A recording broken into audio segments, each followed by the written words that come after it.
আসসালামু আলাইকুম। Homeo doctor বাড়ি ইউটিউব চ্যানেলে আপনাকে স্বাগতম। আপনাদের সঙ্গে আছি আমি মোহাম্মদ আমিনুর রহমান আমিন। সুপ্রিয় সুধী মণ্ডলী, আমরা ক্লাস করছিলাম হোমিওপ্যাথিক ম্যাটেরিয়া মেডিকা এবং আমাদের রেমেডি ছিল ওপিয়াম। আজকে ওপিয়ামের 12তম ক্লাস চলছে, আর 12তম ক্লাসের বিষয় হচ্ছে নিম্ন মাত্রায় ওপিয়াম সেবন। যদি কম মাত্রায় কিংবা নিম্ন মাত্রায় ওপিয়াম সেবন করা হয় তাহলে আমাদের শরীরে কোন কোন ধরনের লক্ষণ এবং প্রতিক্রিয়াগুলো সৃষ্টি হতে পারে এবং আমাদের কি করা উচিত এই ওপিয়াম নিম্ন মাত্রায় সেবন করলে, সেই বিষয়গুলোই আজকে আমরা 12 নম্বর ক্লাসে জানবো। এর আগে আমাদের 11টি ক্লাস হয়ে গেছে, অর্থাৎ 1 থেকে 11 নম্বর ক্লাস হয়ে গেছে। প্রত্যেকটি ক্লাস আপনাকে আমি দেখার আমন্ত্রণ জানাচ্ছি, কারণ যদি সবগুলো ক্লাস আপনারা নিয়মিত না দেখে থাকেন তাহলে ওপিয়াম সম্পর্কে ভালোভাবে আপনারা বিস্তারিত কিন্তু জানতে পারবেন না। কাজে ওপিয়াম সম্পর্কে বিস্তারিত ভালোভাবে জানতে গেলে আপনাকে অবশ্যই পুরো ভিডিওটা সবগুলো ভিডিও আপনাকে অলরেডি দেখতে হবে। তাছাড়া পরের যে ক্লাসগুলো হচ্ছে সব ক্লাসগুলো আপনাকে পুরো দেখার আমি আমন্ত্রণ জানাচ্ছি।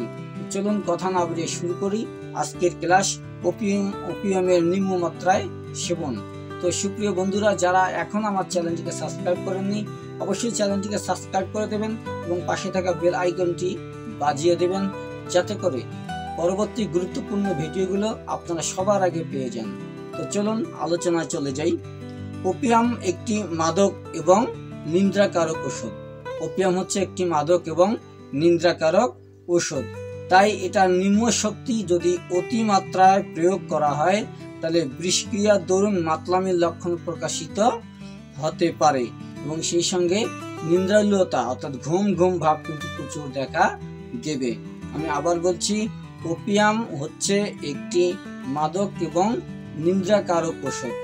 যদি এটা নিম্ন শক্তি অতিমাত্রায় ব্যবহার করা হয় তাহলে কিন্তু এটার বিষক্রিয়ার কারণে মাতলামির লক্ষণ দেখা দিতে পারে অথবা এটার নিদ্রালুতার লক্ষণও কিন্তু প্রকাশ হতে পারে। তো এই জন্য যদি আমরা অতিমাত্রায় ওপিয়াম কেউ সেবন করি বা কোনো পেশেন্ট যদি সেবন করে তাহলে কিন্তু ওপিয়ামের ক্রিয়ানাশক ওষুধ সেবন করতে হবে। সেটা হচ্ছে ক্রিয়ানাশক ওষুধগুলো হচ্ছে ক্যামোমিলা, কফি, হচ্ছে জেলসিমোনিয়াম, ইপিকার, মাক্সল, এসিড মিউট, এগুলো হচ্ছে ওপিয়ামের ক্রিয়ানাশক।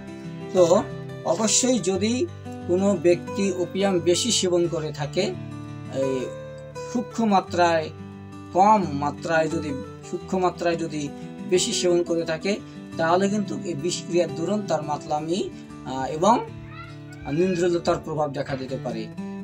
এটি ছিল আজকের 12 নম্বর ক্লাসের মূল বিষয়। এর আগে আমাদের 11টি ক্লাস হয়ে গেছে। প্রত্যেকটি ক্লাস আপনাকে আমি দেখার আমন্ত্রণ জানাচ্ছি। আর যারা আমাদের চ্যানেলে নতুন অবশ্যই চ্যানেলটিকে সাবস্ক্রাইব করে দেবেন এবং পাশে থাকা বেল আইকনটিও কিন্তু বাজিয়ে দেবেন, যাতে করে পরবর্তী গুরুত্বপূর্ণ ভিডিওগুলো আপনি সবার আগে পেয়ে যান। সেই পর্যন্ত ভালো থাকুন, সুন্দর থাকুন। পরবর্তী ভিডিও আসা পর্যন্ত আজকের মতো বিদায় নিচ্ছি। আল্লাহ হাফেজ।